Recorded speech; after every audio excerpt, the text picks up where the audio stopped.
देशावर निजामाची हुकुमशाही होती. ती हुकुमशाही मोडून काढण्यासाठी सरदार वल्लभभाई पटेल, रामानंद तीर्थे, लाल बहादूर शास्त्री या अनेक शूरवीरांनी आपल्या प्राणाची आहुती देऊन लढा दिला. या लढ्याला डॉक्टर बाबासाहेब आंबेडकर यांचे विचाराचे पाठबळ लागले आणि त्यातूनच मराठवाड्याची पहार झाली.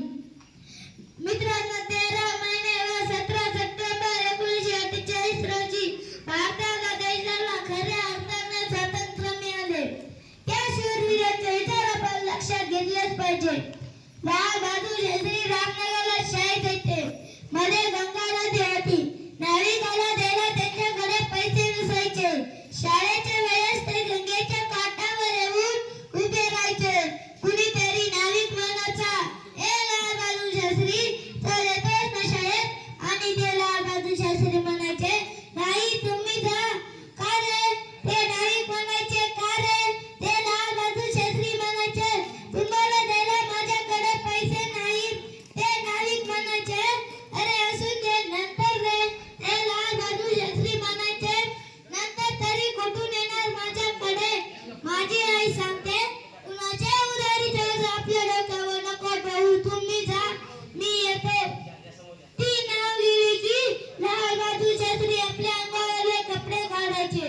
कपड्यात वही पुस्तके गुंडायचे आणि डोक्याला मुंडच म्हणून बांधायचे आणि पळत पळत गंगेच्या काठावर पोहोचायचे. अंगावरली कपडे परिधान करायचे. हातात पुस्तके घ्यायचे आणि वर्गात जाऊन बसायचे. परिस्थितीला लढा संघर्ष करीत ते या देशाचे पंतप्रधान झाले. ते या देशाचे पंतप्रधान झाले. मित्रांनो, तुम्हाला जर जिंकायचं जर असेल तर जिंकण्याची धमक तुमच्यात आहे, ती दुसऱ्यात कोणातही नाही. ही मोठी वस्तुस्थिती आपण मान्य केली पाहिजे. एपीजे अब्दुल कलाम कोण होते? जगावी रामेश्वरला पेपर वाटणारे तेच एपीजे अब्दुल कलाम या देशाचे राष्ट्रपती झाले. या देशाचे राष्ट्रपती झाले. मित्रांनो, डॉक्टर बाबासाहेब आंबेडकर हे नेहमी म्हणायचे, शिक्षण हे वाघिणीचं दूध आहे. शिक्षण हे वाघिणीचं दूध आहे. जो पिल तो गुरगुरल्याशिवाय राहणार नाही. हे आपण लक्षात घेतलेच पाहिजे. मित्रांनो, एकदा सुरुवात केली की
घे